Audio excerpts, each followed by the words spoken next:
Lo que es la secretaria eficiente, ¿eh?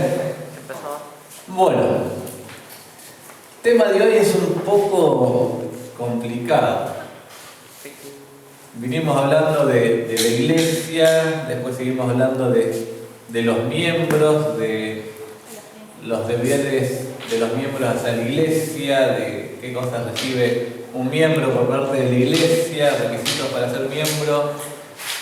Seguimos hablando de distintos aspectos de la iglesia y hoy me toca hablar de las autoridades, o sea, de Daniel, de que no se hacía cargo. De las autoridades. No tanto la actitud de la iglesia hacia las autoridades, sino de las autoridades en sí. Que en la iglesia no son muchas, no hay mucho para elegir, son los ancianos, obispos, pastores, de acuerdo al texto bíblico, cómo se lo llama, pero es todo lo mismo. Ancianos. Primero voy a aclarar algo.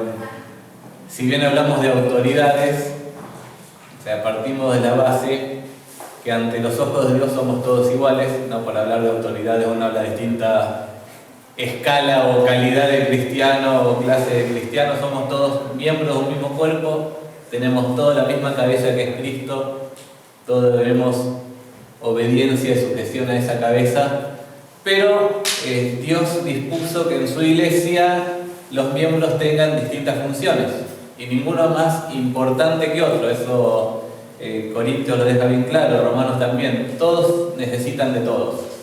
No es que el pastor es más importante que el que sirve o el que sirve más que el que enseña. Todos son importantes, todos son esenciales para que el cuerpo funcione bien. Así que lo que vamos a estar hablando ahora es solo cuestión de función. No es que nadie sea especial y por ser autoridad tiene algún tipo de preferencia sobre el resto. Solo hablar de función. Y aclaro esto porque yo en lo particular, como anciano, me suena raro mencionarme a mí mismo de anciano todavía, que no caigo en los bichos. Es más, admito, me da, no sé si vergüenza o algo, decir en público que soy pastor, anciano. Aparte los pastores, vos decís que son pastores y te relacionan con que te robás las ofrendas y que vivís del tiempo en otro. Entonces te da vergüenza para decir que sos pastor, porque no. Pero bueno, me tengo que hacer la idea. Ahora, yo por eso no cambio el auto, así que es más ni lo lavo. No, que no lo lavo es por vago, nada que. Bueno, volvamos. Yo reconozco que tengo fallas igual o más grandes que la mayoría. No soy perfecto, no soy más que nadie.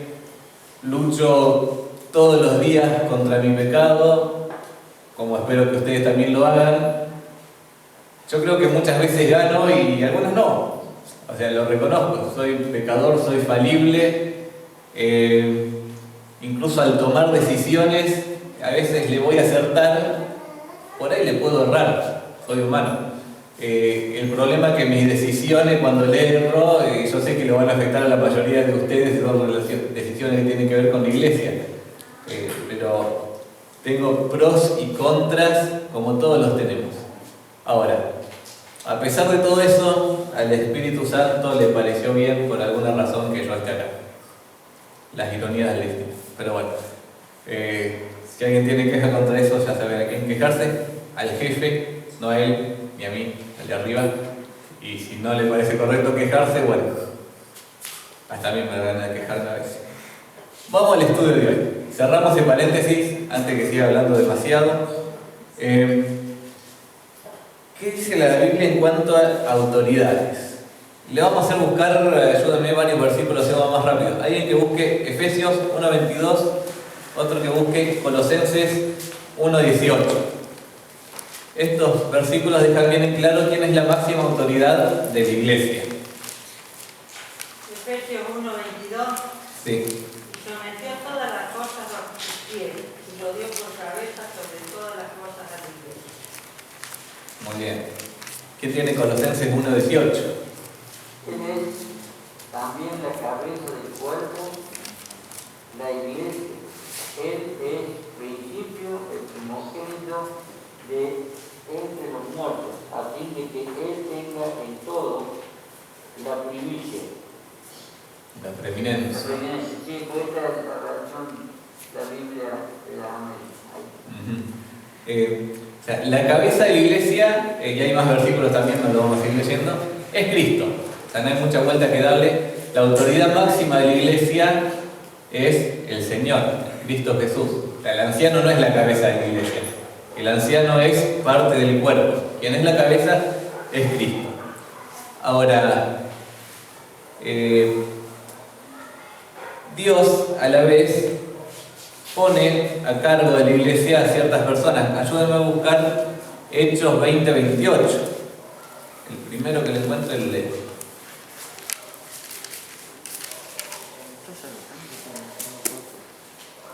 Por tanto, mirad por vosotros y por todo el rebaño en que el Espíritu Santo os ha puesto por obispos, para apacentar la iglesia del Señor, la cual Él ganó por su propia sangre. Dios establece estos oficios en la iglesia, que es pastor, obispos, para que estas personas sean los que tengan el cuidado del rebaño, del resto de la iglesia. Son puestos, ahí dice, por el Espíritu Santo, aunque en la práctica parecería ser que lo elige la iglesia o lo propone el anciano, la iglesia lo confirma, el método que se quiera. No es elección de personas por la cual esa persona está ahí, sino es que el Espíritu Santo el que pone a los obispos y a los pastores, o como se les llame. Es por obra de Dios que esas personas ocupan el cargo que ocupan. Hay un par más de versículos. Ayúdenme a buscar alguien que busque Hechos 13, 1 y 2, y alguien que busque Judas 1, 4. Hechos 13, 1 y 2. Había entonces en la iglesia que estaba en Antioquía profetas y maestros, Bernabé, Simón, que se llamaba Miguel. Sí, está bien. Sí, sí, sí. Porque le redecía. Romanos 13, 1 y 2. Ah. Es más, lo tengo anotado Romanos y todo, no sé por qué dije Hechos. Las muchas letras nos vuelven locos.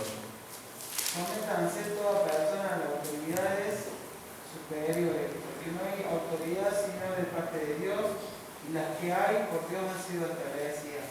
De modo que quien se opone a la autoridad, a lo establecido por Dios, resiste. Y lo que resiste acabará en condenación para sí mismo. Ahí está. Un poquito sacado de contexto, porque no está hablando de autoridades de la iglesia, este pasaje en particular, sino autoridades civiles. Pero te da un principio que sí es aplicable a cualquier autoridad que existe en el mundo. Dice, no hay autoridad sino de parte de Dios. No existe ninguna autoridad que no sea concedida por Dios. ¿Quién tiene Judas 1.4? Y esto nos va a dar la razón del por qué eso. Porque algunos hombres han entrado encubiertamente, los que desde antes habían sido destinados para esta condenación, hombres impíos que convierten en libertinaje la gracia de nuestro Dios y niegan a Dios, el único soberano, y a nuestro Señor Jesucristo.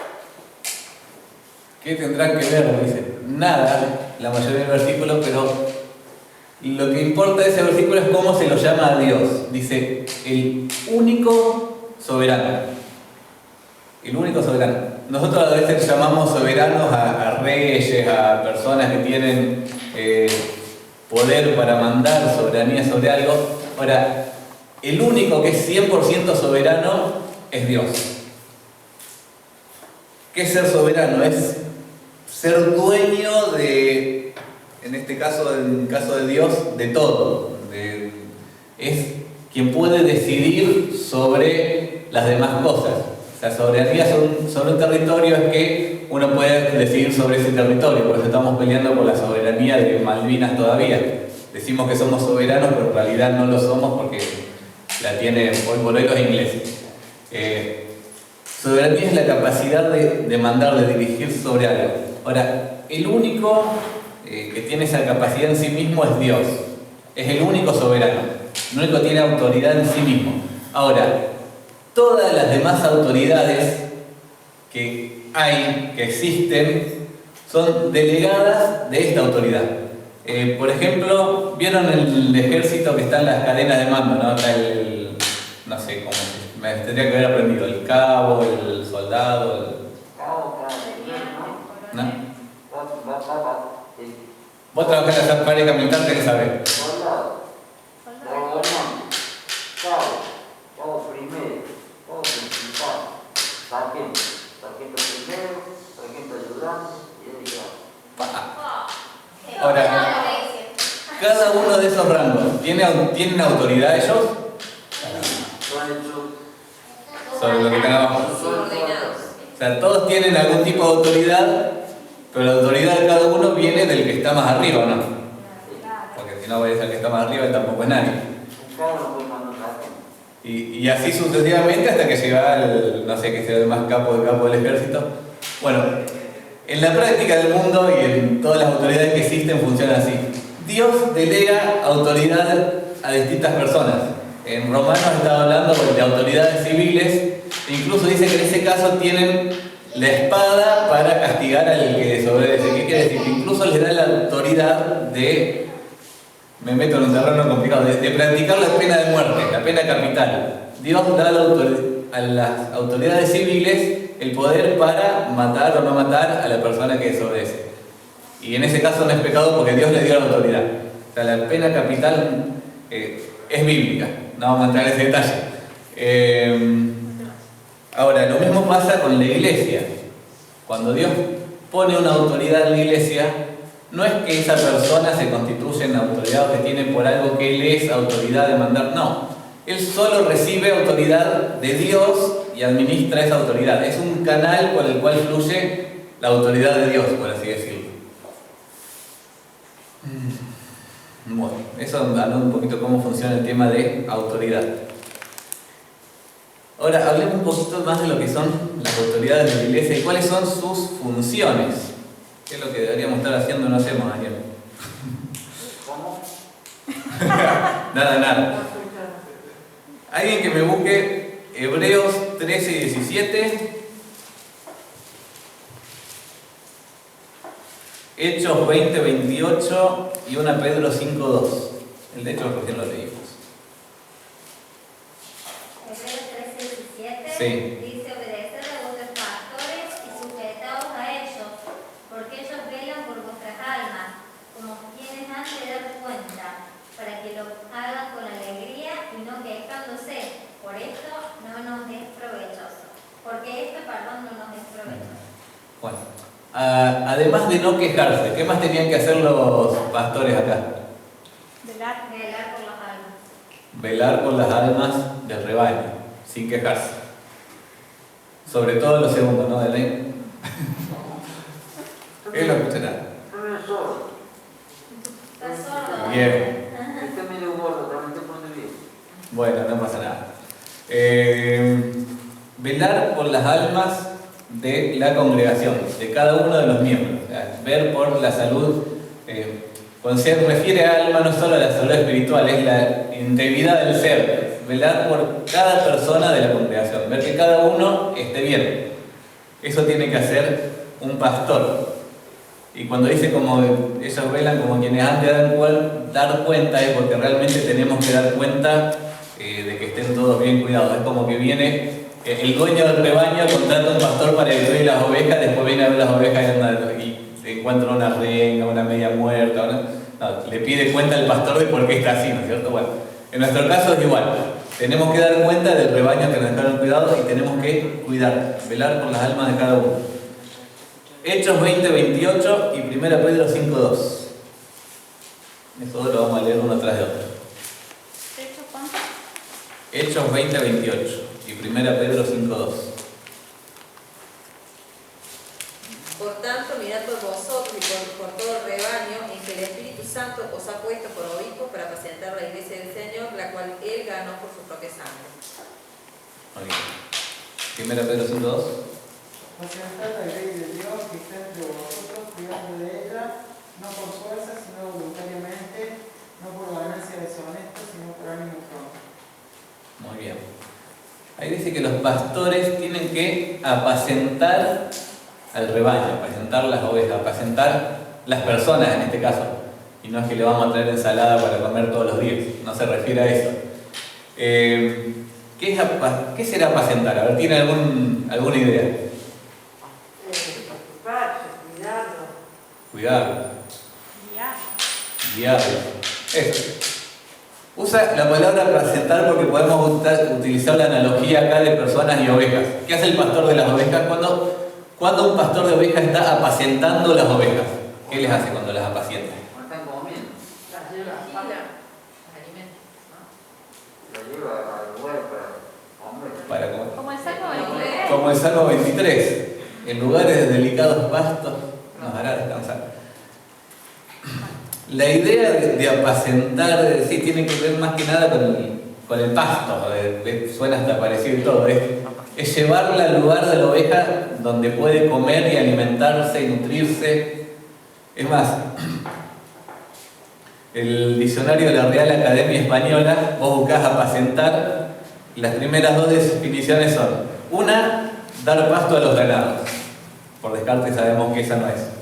Segunda definición, dar pasto espiritual, instruir, enseñar. El diccionario español lo dice, no hay nada que ver ni siquiera con lo religioso. Dar pasto espiritual, dice, me encantó la definición. Pero se refiere más que nada a eso. Es a nutrir al rebaño con enseñanza, no vamos a hablar de pasto, enseñanza espiritual. El pastor se tiene que encargar y es el responsable de que todas sus ovejas estén nutridas espiritualmente. Obviamente nutridas con la palabra de Dios. No hay otro alimento para el alma, para crecer, en conocimiento, en madurez, que la Biblia. Es alimentar al rebaño con la palabra de Dios. El principal forma de hacer esto es a través de la enseñanza. De ahí que muchas iglesias, nosotros no lo practicamos, pero muchas iglesias, quien se para todos los domingos a enseñar es el pastor o los pastores. Cuando hay varios se van rotando, pero la enseñanza por lo general sabe estar a cargo de los pastores. Acá ni si quisiéramos podríamos, o sea, no te dan los tiempos por ahí para estudiar. Necesitas pastores que estén a tiempo completo o varios pastores para poder repartir esta carga. Pero sí, aunque no esté enseñando el pastor, tiene que verificar y chequear que las ovejas estén siendo bien alimentadas. Otro punto, y ahí ya nos vamos poniendo más complicado. 1 Timoteo 5:17. Y alguien que me busque 1 Timoteo 3, 4 y 5.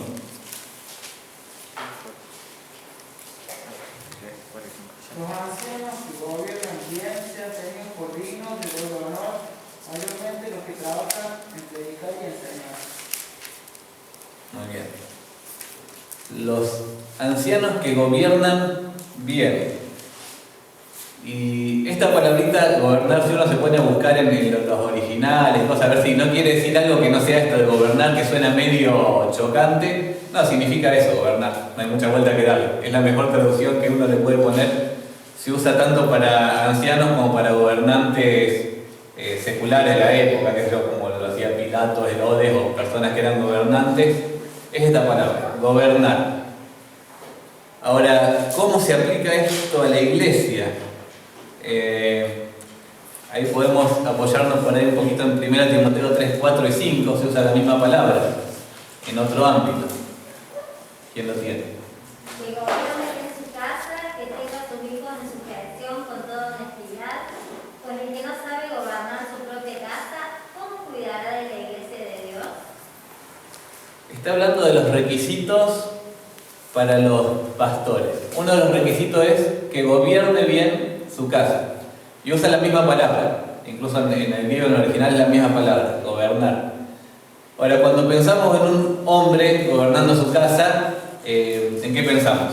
¿No tienen idea? Que mande, que ordene, manda, ordena, guía, provee, administra, cuida. Bueno, toda esa función que un hombre tiene que hacer con su casa y con sus hijos, que sepa tener a sus hijos con toda sujeción, con honestidad. Bueno, todo eso lo tiene que hacer el pastor en la iglesia. Por eso uno de los requisitos es que lo pueda hacer primero en su casa, porque si no lo puede hacer con lo que tiene al lado, no lo va a poder hacer con el resto. Ahora, eso quiere decir que si lo hace bien en su casa, con el resto de la iglesia se va a comportar de la misma forma y va a gobernar la iglesia, la va a cuidar como si fuera su propia familia. Y sí, también, o sea, por lo general lo va a instruir, guiar, aconsejar. Y cuando un hijo se porta mal, o en este caso una oveja, también tiene que ejercer su autoridad de padre, entre comillas, espiritual. O sea, lo mismo que haría con un hijo, va a hacer con cada uno de los miembros. A esto se refiere con gobernar. Algo... Por eso dije que este tema es incómodo. El versículo de 1 Timoteo 5, 17, dice que aquellos que gobiernan bien son dignos de doble honor. Literalmente de doble sueldo, de doble salario. Se ve que hasta Casiodoro de Reina le pareció engorroso poner salario, ahí puso doble honor, pero el que gobierna bien son dignos de doble sueldo. Yo no me merezco ninguno, o sea, lo reconozco, pero no lo practicamos. Daniel mencionaba eso el miércoles pasado. Nuestra iglesia y por lo general los hermanos libres no practican de darle un sustento o ayudar al sustento del pastor. Yo no quiero sustento, aclaro. Gracias a Dios no lo necesito, o sea, estuve trabajando, bueno, ya conocen mi historia, ahí 3 años haciendo un par de departamentos para poder alquilarlo, para sacar parte de mi sustento de ahí, para poder dedicarme al pastorado y no tener un sustento de la iglesia. Así que yo no necesito sustento. Daniel menos. Él tiene su jubilación, le puede gastar la jubilación a Norma. ¿No te la dieron todavía? Bueno, pero todavía te dan parte del sueldo y cuando se acabe eso viene la jubilación. Así que, gracias a Dios, estos pastores no lo necesitan. Ahora, sí me parece que si la Biblia lo enseña, deberíamos considerarlo en algún momento como iglesia. Si tenemos un hermano con las cualidades de ser pastor, que cumple con los requisitos, que sería de bendición para todos nosotros que él también esté como pastor, y ponerle que por situación económica no lo puede hacer porque tiene que trabajar para sustentar a su familia, obviamente, porque es lo que esta Biblia manda, me parecería bien que consideremos como iglesia sustentarlo, que pueda dejar su trabajo y en vez de dedicar 8 o 6 horas de su vida trabajar por un patrón que solo le da un sueldo y su trabajo queda nomás, más vale que pueda dedicar ese tiempo a la iglesia y nos beneficiaría a todos espiritualmente, nos edificaría, la iglesia crecería, avanzaríamos más.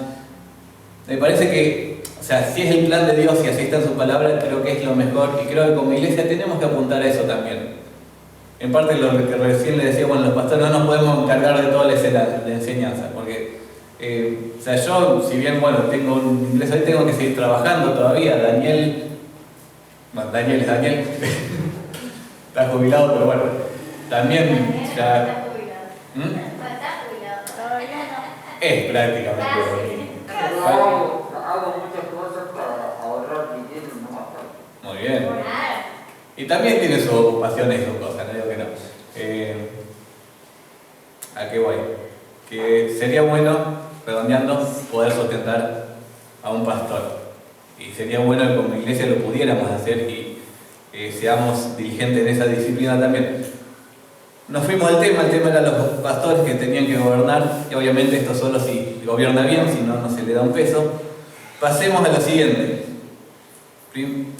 Tito 1:9.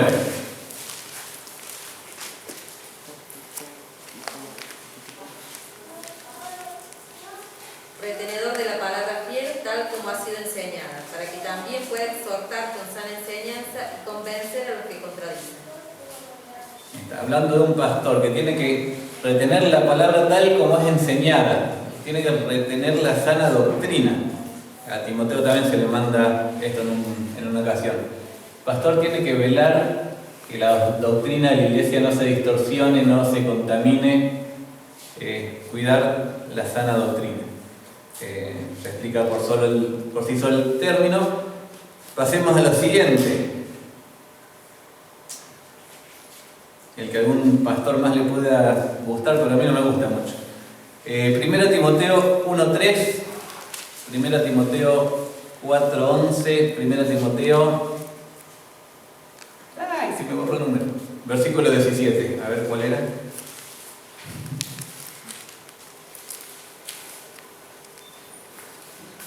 (6:17). 1:3, 4:11, 6:17. Como te robo que te quedases en Éfeso, con los que Macedonia, para que mandase a algunos que enseñen diferente doctrina. Que no enseñen, será. Ah, perdón. Está más lindo ahí. Bien. Ahí estaba el que decía recién de la diferente doctrina. ¿Quién tiene 4:11? Esto manda y enseña. Cortito así. Cortito así nomás. No pasa nada, el concepto es eso. Y 6:17. A los ricos de este siglo manda que no sean altivos ni pongan la esperanza en las riquezas, las cuales son inciertas, sino en el Dios vivo que nos da todas las cosas en abundancia para que las disfrutemos. Muy bien.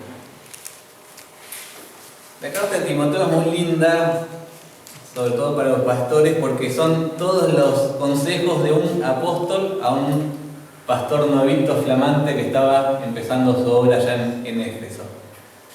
Ahora, dentro de todas las instrucciones que le da, trae estos versículos que hasta parecería que chocan un poco con cómo puede ser que en una iglesia pase esto. Pero en 3 ocasiones le dice, manda. Esto manda. Manda que no se enseñe diferente doctrina. El que leyó Martita decía, esto manda y enseña. Hay que examinar todo el contexto, también está hablando de la enseñanza, doctrina y entre otras cosas. Y ya al final de la carta, manda, dice, a los ricos que no pongan su esperanza en las riquezas, sino que, bueno, básicamente los manda a que ayuden a los pobres y sean generosos y dadivosos. Ahora, Timoteo, como pastor, podía mandar a que la iglesia haga esto. O sea, yo lo veo a Gustavo que de repente se saca la lotería, espero que no juegue Gustavo, que de repente, no sé, se gana un premio de varios millones de pesos y está re feliz él con su plata, y yo veo a Karina que está del lado, pobre en la miseria, que ya no sabe más ni cómo vender pomelos para juntar plata porque... Ahora, en un caso así Pablo no le decía, bueno, andá y sugerirle a Gustavo que ya que tiene, que comparta. No, le dice, andá y mandale, que agarre de lo que le sobra y que le dé al otro que le falta. Mandale, o sea, andá y que lo haga. Le está diciendo a Timoteo que se meta en la vida financiera de la gente de la iglesia y que les diga qué hacer con su plata, básicamente. Le dijo eso. Ahora, en ciertos casos, y no es que el pastor pueda andar mandando lo que se le ocurra, obviamente, pero en ciertos casos puntuales, que haga falta, el pastor puede tener esta facultad de mandar. Mirá, te veo haciendo esto, te mando, es más, con el pecado. O sea, no es que un pastor va a decirle a la persona, mira, me parece que estás pecando, te aconsejo que no peques. No. El pastor tiene que ir y mandar. Chabón, estás haciendo esto, deja de hacerlo. Te lo mando con toda la autoridad de la Biblia, deja de pecar porque estás contaminando tu vida, estás contaminando la iglesia, estás arruinando el cuerpo de Cristo. En casos puntuales el pastor puede mandar y debe mandar. Eso es lo que le decía Pablo a Timoteo. O sea, Pablo lo manda a mandar, básicamente. Obviamente todos los mandamientos que un pastor dé tienen que ser respaldados con la autoridad de la palabra de Dios. Yo no te puedo ir a mandar a que me laves el auto. Estaría buenísimo. Y falta le hace, pero no puedo. Porque no tengo ningún versículo que diga que la gente de la iglesia le debe el auto al pastor, o sea, no da. Pero sí podemos, Daniel, yo y cualquiera que esté pastorado después de nosotros, mandar a que se cumpla con la palabra de Dios en la iglesia. Y debemos hacerlo por incómodo que uno lo resulte, porque no es cómodo para nada, les puedo asegurar que no. Esas son las funciones, al menos las que encontré con fundamento bíblico, de qué es lo que tenemos que estar haciendo. ¿De qué les sirve a ustedes saber todo esto si no son pastores? Bueno, les sirve porque nos pueden ver si hacemos bien nuestro ministerio o no, saben qué esperar de nosotros, y si no hacemos lo que tenemos que hacer, nos pueden venir y decir: mirá Daniel, mirá David, me parece que estás fallando en esto, en esto, en esto y en esto. Porque si como pastores y como cuidadores del rebaño nosotros tenemos que decirle a ustedes todo lo que hacen bien y lo que hacen mal, ustedes también deberían hacer lo mismo con nosotros, porque no es que nosotros somos ni cabeza ni nada, somos todos parte del mismo cuerpo y todos tenemos que cuidarnos entre todos. ¿Estamos? Y no hablamos todavía, pero lo vamos a dejar para que lo lean en casa si quieren. Los requisitos para los pastores y ancianos son interesantes, pero están en 1 Timoteo 3 y en Tito capítulo 1. El que los quiere después los lee, pero son de público conocimiento. O sea, como iglesia, sí, aclaramos esto porque estamos hablando de los estatutos de la iglesia. Como iglesia, los requisitos indispensables para un pastor, para que una persona pueda acceder al pastorado, están expresados en la Biblia. 1 Timoteo capítulo 3, Tito capítulo 1, dice claramente cuáles son esos requisitos, y el que no tiene esos requisitos no puede ser anciano. El que no se permanece cumpliendo esos requisitos no puede permanecer en el pastorado. No es que una vez que entré. No. Si yo dejo de gobernar bien mi casa, si yo me caso con otra mujer aparte de ella, bueno, dice el marido, no solo mujer, si hago cualquier cosa que acá y dejo de cumplir esos requisitos, automáticamente, por autoridad de la Escritura, dejo de ser pastor. Yo, Daniel, cualquiera que esté de pastor. Eso es lo que entendemos como iglesia. Hasta acá nomás. Están 10 menos 10, hora de empezar a orar. Ahí van a aparecer los motivos de oración. Bastante chiquitos, se llegan a ver. Casi no. Bueno, los tienen en el WhatsApp, como siempre les digo, pueden abrir el celular y leerlo de la pantalla, es mucho más cómodo. No es pecado leer mientras una hora. Es preferible eso que olvidarse de la mitad de las personas. Oremos sobre todo porque hay mucha gente enferma con este coronavirus, por Ricardo que está internado, creo que bastante grave. Oremos por todos ellos y por obviamente los demás enfermos también. Nos tomamos 10 minutitos y después terminamos.